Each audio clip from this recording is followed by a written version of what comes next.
15G और 15H ये दो ऐसे ज़रूरी फॉर्म हैं जो आपको टैक्स से बचा सकते हैं। अगर आपने बैंक में एफडी कराई हुई है तो आपको पता है कि आपकी जो एफडी का इंटरेस्ट है वो टैक्सेबल होता है।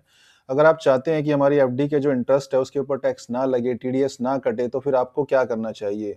ये 2 ऐसे फॉर्म हैं जो आपको फिल करने के बाद आपको टैक्स फ्री कर सकते हैं, आपकी एफडी को टैक्स फ्री कर सकते हैं।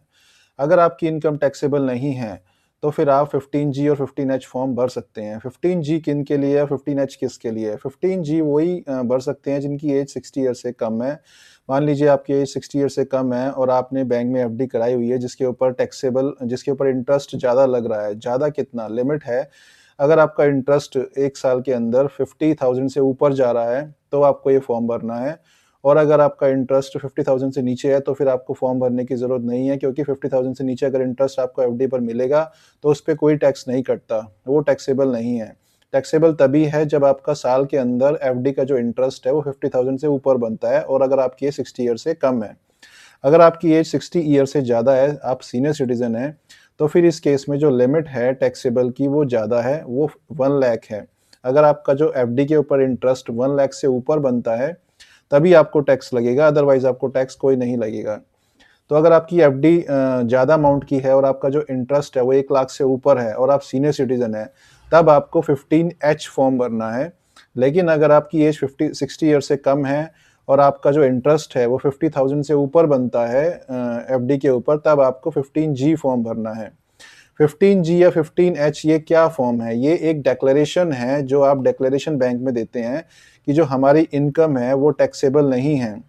टैक्सेबल इनकम कितनी है कि 4 लाख से कम है। जो 25-26 का जो फाइनेंशियल ईयर है उसके अकॉर्डिंग 4 लाख से अगर आपकी इनकम कम है, तो फिर आपका टैक्सेबल इनकम में नहीं आते हैं आप, तो आप ये फॉर्म फिल कर सकते हैं। और अगर आप सीनियर सिटीज़न हैं और आपकी टैक्सेबल इनकम 12 लाख से कम है, तो फिर आप ये फॉर्म फिल कर सकते हैं। अगर आपकी इनकम ज़्यादा है तब आपको ये फॉर्म फिल नहीं करने चाहिए। तब आपको अपनी स्लैब के अकॉर्डिंग ही जो टैक्स बनता है, जो टीडीएस कटता है, वो उसके अकॉर्डिंग ही पे करना चाहिए।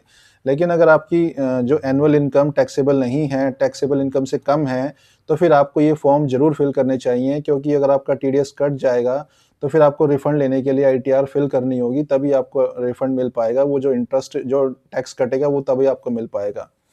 तो अगर आप पहले से ही ये फॉर्म फिल करके बैंक में रखेंगे तो आपका टीडीएस नहीं कटेगा, आपको कोई दिक्कत नहीं होगी, कोई इश्यू नहीं आएगा। तो ये जो लिमिट है ये इंडिविजुअल के लिए 50,000 है, जिसकी एज 60 ईयर से कम है, और जिसकी एज 60 ईयर से ज़्यादा है उसके लिए 1 लाख है। अगर आपने बैंक में पैन कार्ड दिया हुआ है तब तो आपका टीडीएस 10% कटता है। लेकिन अगर आपके पास पैन कार्ड नहीं है और आपने बैंक में पैन फिल अप नहीं करवाया हुआ है, तो फिर आपका 20% टीडीएस कट सकता है।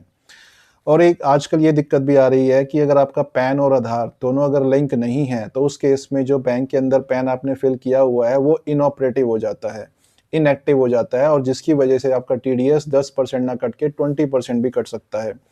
तो ये आपको इंश्योर करना चाहिए कि आपका आधार और पैन दोनों आपस में लिंक है कि नहीं है। अगर लिंक नहीं है तो उसको लिंक करा लीजिए, नहीं तो आपको भारी पेनल्टी पड़ सकती है।